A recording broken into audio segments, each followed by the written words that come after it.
This video is sponsored by Card Kingdom. Go to the link in the description below so they know that I sent you.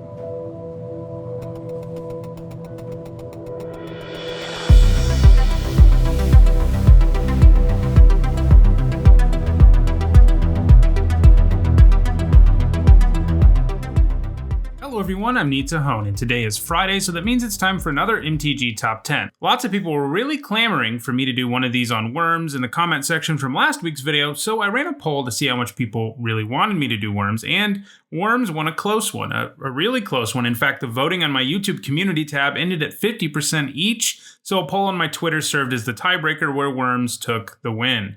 Wurms are a predominantly green creature type, and they are usually massive, worm-like creatures. In all, there are 98 cards in Magic that either have the worm creature type or create worm creature tokens. In this video, we're going to look at the 10 that have made the biggest impact on competitive Magic. Before we get started, a quick reminder on how I score these lists. Pro Tour and Mythic Championship top 8s, as well as Legacy and Vintage Championship top 8s are worth 2 points, while Grand Prix top 8s are worth 1 point. Now, let's look at number 10.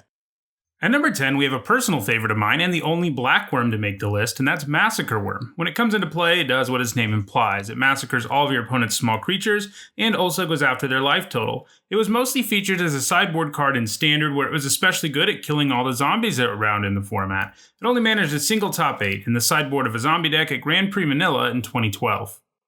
At number 9, we have Sivan Worm, who, especially for back in 2001, has some nice aggressive stats as a 5-mana 7/7 trampler. It does come with something that was probably intended to be a downside, having to return another creature to your hand, and because of the way it's worded, you can never cast the worm alone or it will just bounce itself. But you can turn that downside into upside when you are returning to your hand your Flame Tongue Kavu or a rapidly shrinking Phantom Centaur. And that's what it did back in 2002 at the Standard Grand Prix Taipei. That was its lone top 8 in any format. At number 8, we have the oldest card to make the list in Harvest Worm. Like Sivan Worm, it comes with aggressive stats and has an enter the battlefield trigger that can be an advantage, but you have to be careful building your deck to make sure that you can actually get this cast on turn 2.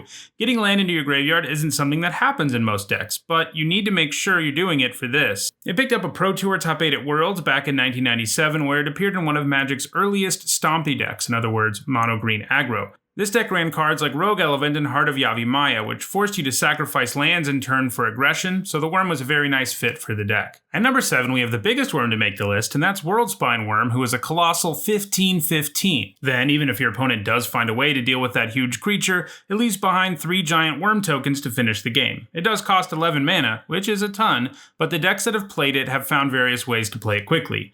In Modern, it has been found in decks that run instant speed reanimation spells that can get away from that shuffle trigger, as well as Through the Breach to get it into play way earlier than it should be. It also has 1 Grand Prix top 8 in Legacy in an Elf ramp deck. At number 6, we have Symbiotic Worm, who, after you've just finished looking at Worldspine Worm, looks kind of bad. Sure, it's cheaper, but it's less than half the size, and instead of leaving behind huge worm tokens, it gives you a bunch of insect tokens instead.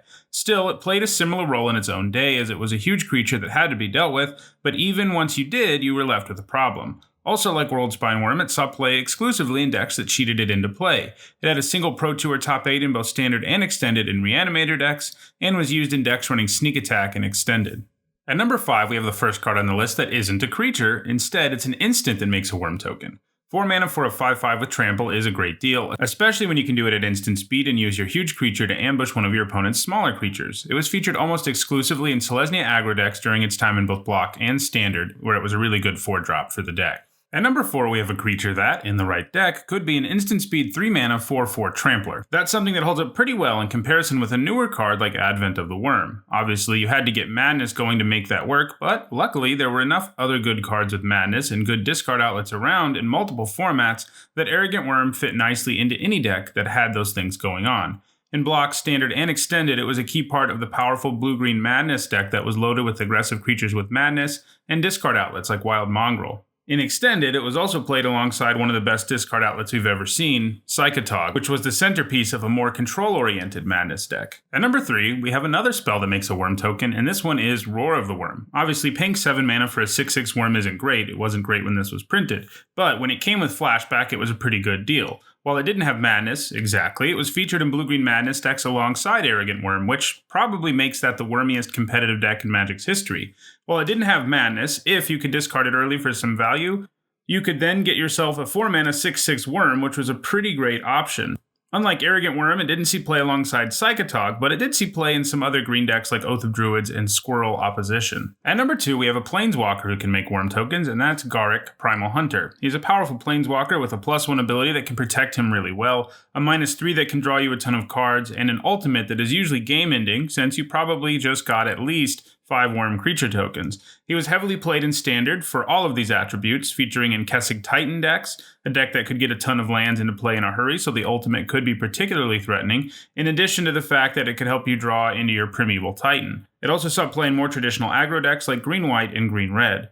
Its most popular home in Standard, though, was in the format-dominating Jund control and mid-range decks. Since rotating out of Standard, though, it's never seen play anywhere else. At number 1, it's a card that won't surprise anybody, Worm Coil Engine. A 6-mana 6/6 with 2 powerful keyword abilities that also leaves behind 2 3/3 tokens that each have one of those keyword abilities is a very frightening thing to have to deal with. Most decks that run it can play it really rapidly too, much earlier than turn 6. In Standard, it was featured in artifact-based decks like Tezzeret Control, but also in ramp decks like Valakut and Kessig Titan. It also saw play in birthing pod decks, as it was a pretty attractive thing to have at the top of your chain, and you could also sacrifice it to find your 7-drop while leaving behind 2 additional bodies. In Modern, it has been a fixture in Tron decks since the format began back in 2011, since those decks can play it as early as turn 3 without too much trouble. In Extended, it was played in a lot of Fairy sideboard decks as good insurance against wrath effects. It even has one Legacy Grand Prix top 8 in an artifact ramp deck. Worm Coil Engine is the only card to make the list that is still actively seeing play. In fact, in 2018 it amassed 13 points, so I don't think it's going to be surpassed anytime soon. Well, that does it for this week's MTG Top 10. If you enjoyed this video, don't forget to like it and share it so that others can enjoy it too. If you want to make sure you catch future MTG Top 10s, don't forget to subscribe. If you want to see all the ones I've done in the past, you can see the link for the playlist on this screen. Thanks for watching.